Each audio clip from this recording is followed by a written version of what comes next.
एक आदमी ने अपने जीवन भर पाई पाई इकट्ठा करके एक बंगले की तरह आलीशान घर बनाया। इस घर पर उस आदमी को बहुत ज्यादा मोह था। वह घर की जी जान से देखभाल करता था। छोटी मोटी प्रॉब्लम आए तो उसे तुरंत दुरुस्त करता था।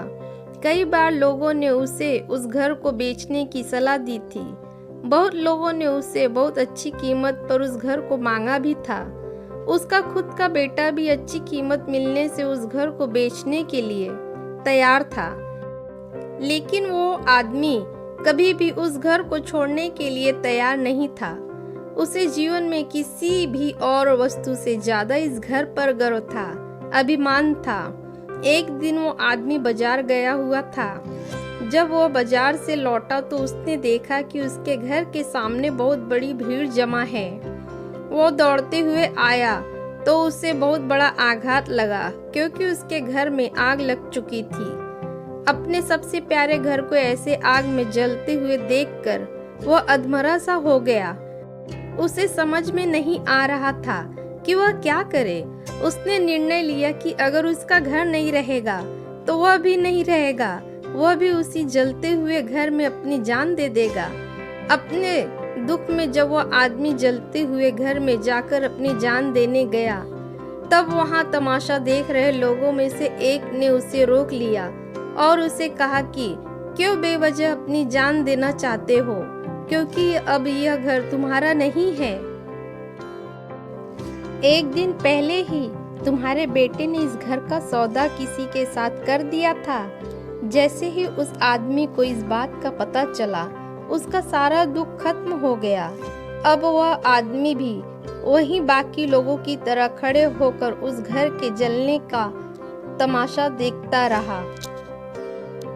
जब वहां पर उस आदमी का बेटा आया तो वह आदमी अपने बेटे के पास जाकर कहने लगा, जरूर मैंने पिछले जन्म में कई पुण्य किए होंगे, इसलिए मुझे तुम्हारे जैसा बेटा मिला। अगर तुमने इस घर को सही समय पर बेच न दिया होता तो आज मेरी जान चली जाती। तुमने इस घर को सही समय पर बेचकर मेरी जान बचा ली बेटा। बाप की बात सुनकर बेटे का मुंह उतर गया। उसने बड़े दुख के साथ कहा कि पापा, मैं इस घर का सौदा करने के लिए जरूर गया था, लेकिन अभी इस घर का सौदा पक्का नहीं हुआ था। यह सुनते ही आदमी का दिल फिर से बैठ गया।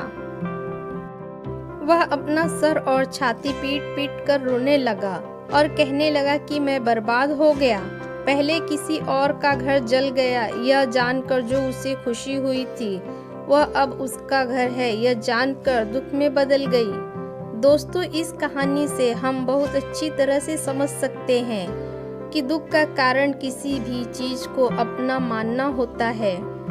जब कोई चीज अपनी है और वह हमें छोड़कर जाती है तो बहुत दुख होता है, लेकिन अगर वह चीज किसी और की है और उसके साथ कुछ भी हो जाए तो हमें दुख नहीं होता। श्रीमद् भागवत गीता में भी यही लिखा है कि किसी भी वस्तु को अपना मानना ही दुख का सबसे बड़ा कारण है। इसलिए किसी भी वस्तु के साथ ज्यादा लगाव या मोह नहीं बांधना चाहिए। अगर हम ऐसा कर सके तो हमें जीवन में दुख भी नहीं होगा।